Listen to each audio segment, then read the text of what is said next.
Hi, welcome to this week's edition of PHQ, questions from the personality hacker community. My name is Joel Mark Witt. And I'm Antonia Dodge. And Addison, let's get right to our question today. Hi, Joel and Antonia.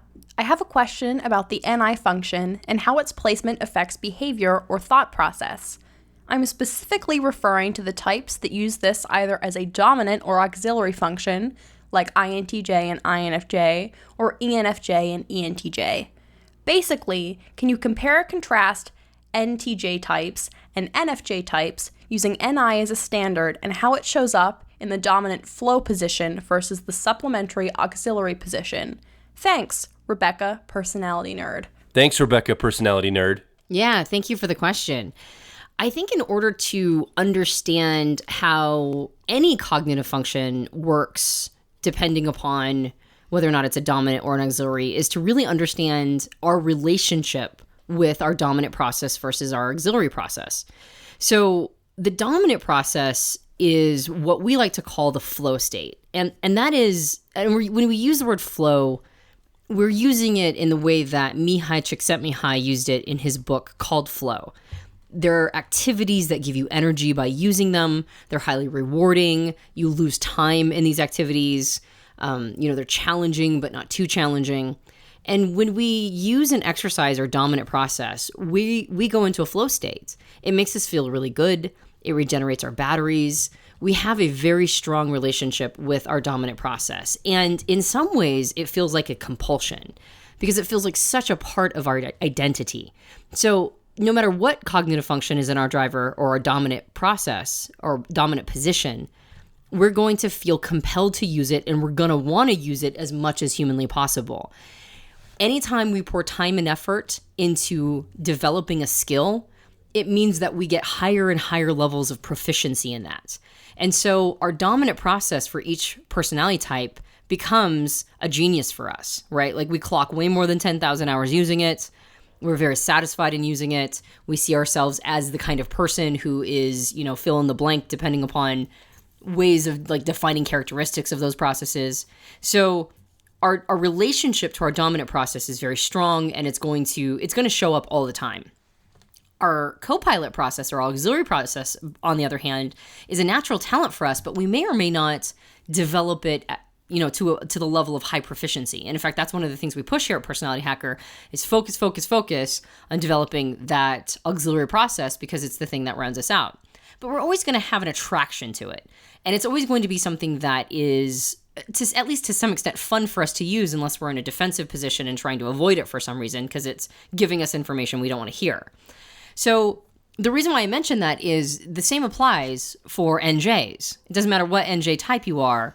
If introverted intuition is your dominant process, then it's going to be a compulsion. It's going to be your flow state. You're going to use it all the time. It's going to be rewarding just to utilize it. So the INJs are going to have a relationship with their introverted intuition process that is very, very strong. It's going to be very fleshed out. They're going to run a lot of simulations because that's what introverted intuition likes to do. They're going to forecast because that's what introverted intuition likes to do. They're going to see from multiple perspectives. They're not going to be able to help themselves. It's just going to be natural for them to disconnect from their own perspective and then go into other people's perspectives. That's just what they're going to do. It's going to be rewarding, and they're going to clock a lot of hours doing that. Whereas the ENJs, the ones who use it as an auxiliary process, are going to have capacities to do the same thing, but it won't be as much of a compulsion for them.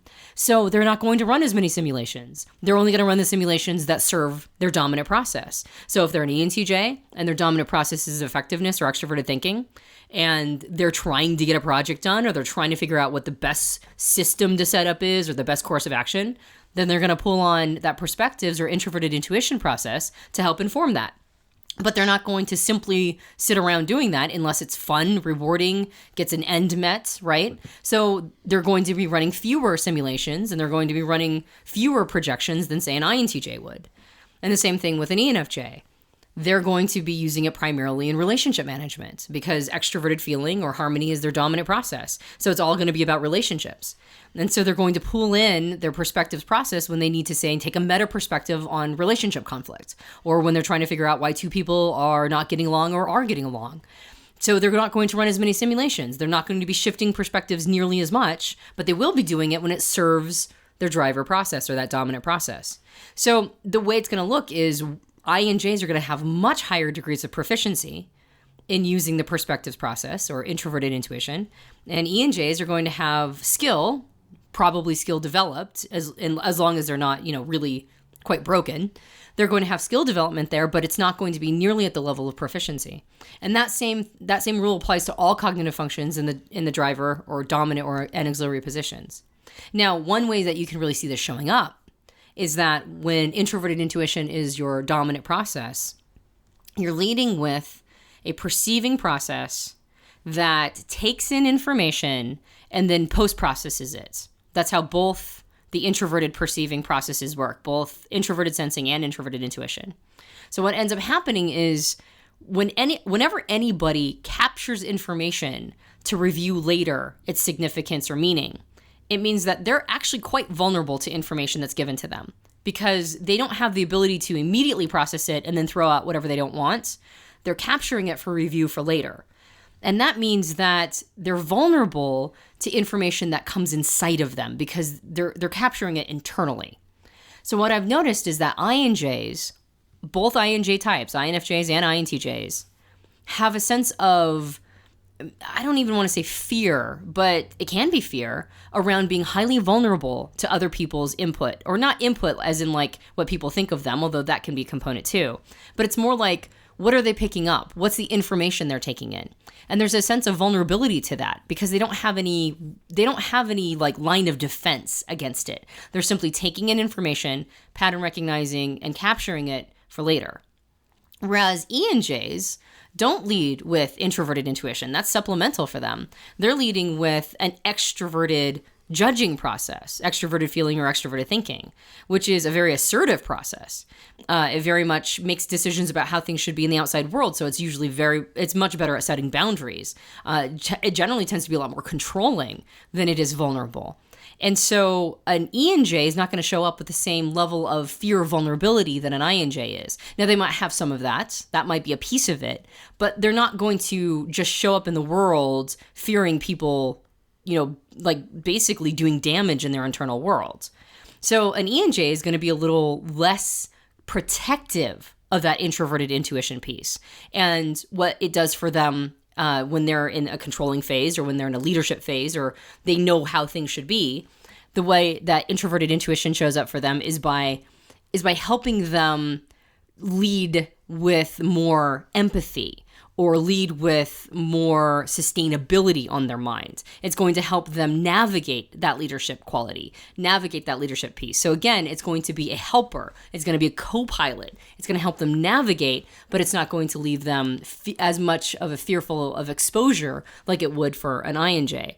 And of course, INJs, in order to not fear exposure, not fear that vulnerability, well, what do they need to do? They need to go their co-pilot of extroverted thinking or extroverted feeling in order to create those boundaries and in order to be more leadership oriented as opposed to feel like they're on the receiving end of other people. So it's the same dynamic that plays out in all personality types. It's simply understanding how the process works, understanding how it works when it's at its highest levels of proficiency, and then understanding how it works when it's a supplement or a helper for whatever is that person's dominant process. Thanks, Rebecca, for the question. We've been talking a lot about very technical things. If you're a new listener, this is our question and answer podcast that comes out once a week. We also have a main podcast that we talk a lot about personal growth issues, how to grow yourself as a person through the lens of your personality and understanding who you are as a person. I'd encourage you, if you're a new listener, to come and listen to our main podcast as well. You can also find out more information about all of the different podcasts we have, the programs, courses, articles, and more recordings over at personalityhacker.com. You can find us online, different communities, facebook.com/personalityhacker or twitter.com/personalityhack. And in fact, if you have a question for us that you'd like to have us answer here on PHQ, you can go to personalityhacker.com/questions. You can either type your question into a form there, we can read it and answer it on the air, or you can record your question, the audio of that, and we can edit it directly into the audio of these PHQs and questions from the community. My name is Joel Mark Witt. And I'm Antonia Dodge. We'll talk with you on the next PHQ questions from the Personality Hacker community.